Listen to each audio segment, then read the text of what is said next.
وہ جھٹلانے والے گمراہ لوگوں میں سے ہو تو اس کی توازوں کے لیے کھولتا ہوا پانی ہے۔ بسم اللہ الرحمن الرحیم۔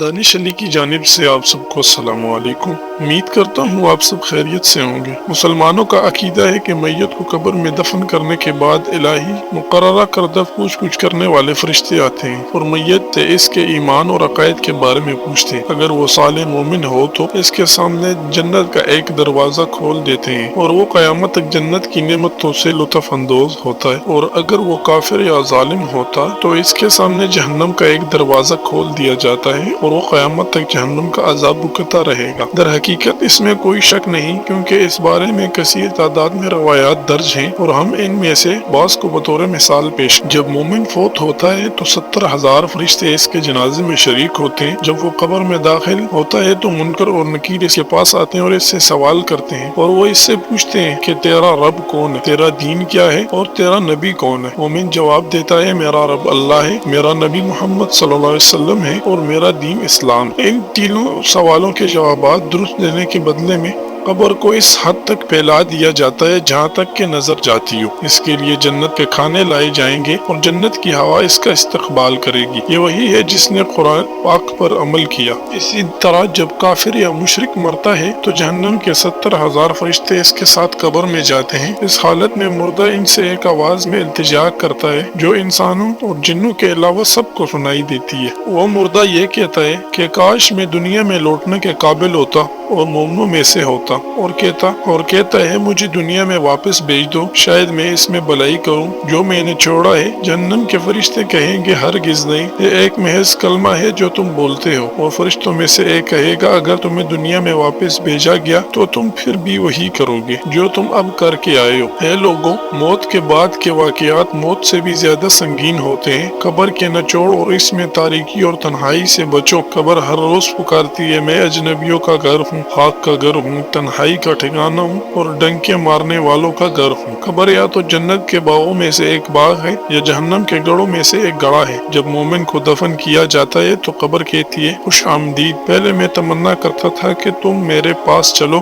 اب جب تم میرے پاس سپرد ہو گئے ہو تو تم دیکھو گے کہ میں تمہارے ساتھ کیسا سلوک کرتی ہوں۔ اس وقت قبر کو اس حد تک پھیلا دیا جائے گا جہاں تک نظر جائے۔ لیکن جب کافر کو دفن کیا جاتا ہے تو زمین کہتی ہے، تمہارا استقبال نہیں، اس سے پہلے مجھے تمہارے پاس آنے سے نفرت تھی، اب جب کہ تم میری قید میں ہو تم دیکھو گے میں تمہارے ساتھ کیسا سلوک کرتی ہوں۔ اس وقت قبر اس کو اس طرح نچوڑے گی کہ اس کی ہڈیاں ایک دوسرے میں ضم ہو جائیں گی۔ سختیوں کی زندگی جس کا اللہ تعالیٰ نے قبر میں کافروں سے وعدہ کیا ہے، اس میں 99 بڑے سانپ شامل ہیں۔ جب اس کی میت کو دفن کیا جاتا ہے اور لوگ وہاں سے چلے جاتے ہیں تو منکر نکیر انتہائی خوفناک شکل میں آتے ہیں، اس سے پوچھ گچھ کے لیے اٹھاتے ہیں اور اس سے پوچھتے ہیں، تیرا معبود کون ہے، تیرا دین کیا ہے، تیرا نبی کون ہے۔ چونکہ کافر کو ان پر سچا ایمان نہیں تھا اس لیے وہ لڑکھڑاتا ہے اور جواب دینے میں ناکام رہتا ہے۔ اسی طرح وہ دونوں فرشتے اس کو ایسے عذاب میں ماریں گے کہ ہر چیز اس سے گھبرا جائے گی۔ وہ اس سے پوچھتے، تمہارا معبود کون ہے، تمہارا دین کیا ہے اور تمہارا نبی کون ہے۔ وہ جواب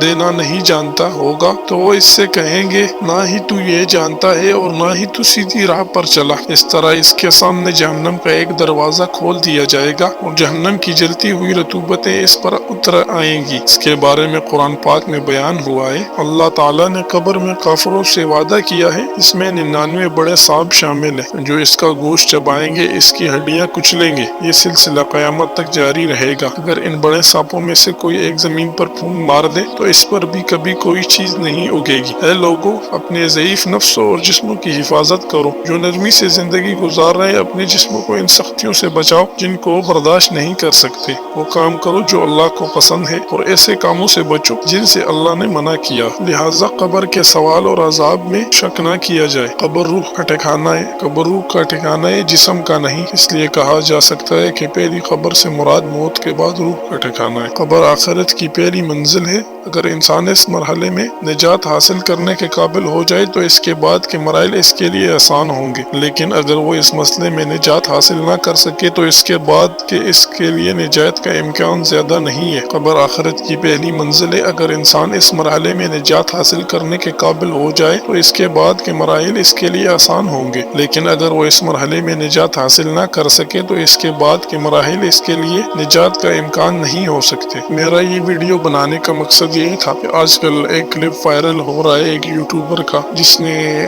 قبر کا مذاق بنایا اور اس کو کچھ دیر بعد اللہ کا عذاب دیکھنے کو ملا کہ قبر میں پانی بھر گیا، اسی وقت طوفان آیا۔ تو یہ وہ مشرک اور کافر لوگ ہیں جن کے دلوں پر اللہ نے مہر لگائی ہے۔ ان کے کان تو ٹھیک ہے مگر یہ سن نہیں پاتے، ان کی آنکھیں تو ٹھیک ہے مگر یہ دیکھ نہیں پاتے، ان کے دماغ ٹھیک ہے لیکن یہ سوچ نہیں پاتے، جن کو اللہ پاک نے قرآن پاک میں فرمایا یہ اندھے گونگے بہرے ہیں۔ آج کے لیے بس اتنا ہی۔ ویڈیو پسند آنے کی صورت میں ویڈیو کو لائک کریں، شیئر کریں، ہمارے یوٹیوب چینل کو ضرور سبسکرائب کریں۔ شکریہ، اللہ حافظ۔